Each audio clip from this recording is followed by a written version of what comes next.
Bayangkan ini, tengah malam di lereng Gunung Salak, sebuah rombongan pendaki mendengar sesuatu yang mustahil. Suara tawar-menawar, denting uang logam, tawa pedagang, tapi tidak ada siapapun di sana. Hanya kegelapan, hanya kabut, dan aroma dupa yang menusuk hidung seperti peringatan dari dunia yang tidak seharusnya mereka masuki. Gunung Salak bukan gunung biasa. Sejak ratusan tahun lalu, masyarakat Sunda menyebut kawasan ini sebagai tempat terlarang setelah senja. Leluhur mereka percaya bahwa di antara pepohonan tua dan jurang berkabut itu ada pasar. Bukan pasar manusia, pasar setan. Sebuah dunia paralel yang terbuka hanya ketika manusia lengah. Dan sekali masuk, tidak semua bisa keluar. Korban pertama yang tercatat, 3 pendaki dari Bogor tahun 1987. Mereka ditemukan 2 hari setelah dilaporkan hilang. Duduk melingkar, menghadap ke dalam, matanya terbuka lebar, tidak ada luka, tidak ada tanda perjuangan.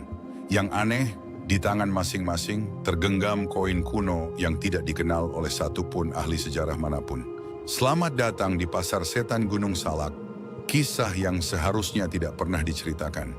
Hari ini kita turun ke dalam kegelapan paling dalam dari folklore Jawa Barat.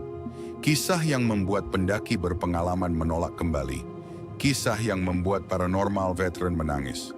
Kisah yang bahkan sekarang belum selesai. Saksi hidup pertama bernama Rudi Hartono. Pendaki veteran 34 tahun. Ia menceritakan malam ketika ia terpisah dari kelompoknya di jalur Cidahu. Kabut datang mendadak. Lalu ia mendengar suara. Perempuan menawarkan dagangan dengan suara terlalu manis, terlalu dekat. Ketika ia berbalik, berdiri di sana sosok tanpa wajah mengenakan kebaya putih, tangan terjulur menawarkan sesuatu berwarna merah. Rudi berlari. Tapi semakin ia berlari, suara pasar itu semakin keras.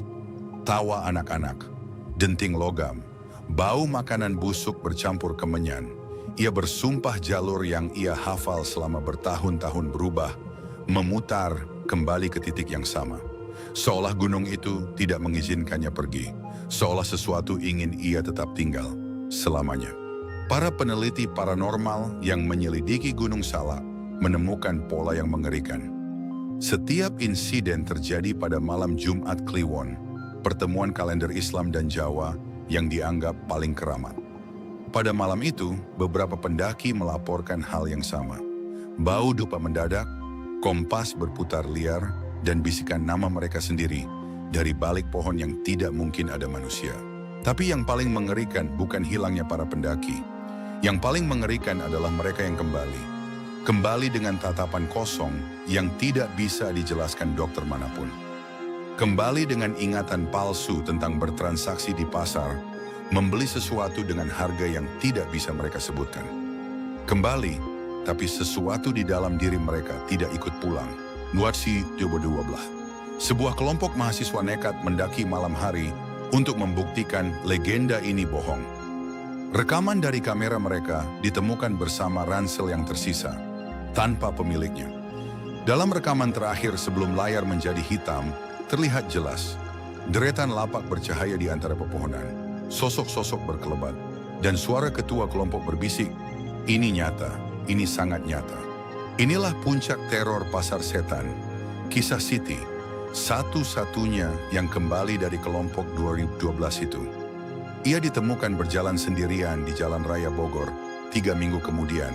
Pakaiannya tidak basah, tidak kotor, sempurna bersih. Ia tidak ingat 3 minggu itu. Tapi ia membawa sesuatu.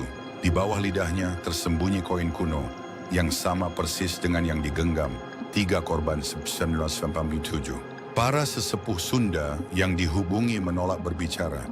Satu tetua akhirnya berkata dengan suara gemetar, "Pasar setan bukan tempat. Ia adalah makhluk, ia lapar. Dan cara ia makan adalah dengan mengambil bagian dari jiwa setiap manusia yang mendengar bisikannya." Semakin banyak yang tahu, semakin kuat ia. Lalu ia menutup telepon dan tidak pernah bisa dihubungi lagi. Gunung Salak masih berdiri, kabutnya masih turun setiap malam. Dan di antara pepohonan itu, mungkin sekarang pun, suara pasar itu terdengar bagi mereka yang cukup sial untuk mendengarnya. Pernahkah kamu mendengar suara yang tidak bisa dijelaskan di malam hari? Kisah mana yang paling membuatmu tidak bisa tidur? Kalau kamu berani, like, subscribe, pencet lonceng. Kalau kamu berani mendengar lebih banyak kisah yang seharusnya tidak pernah diceritakan.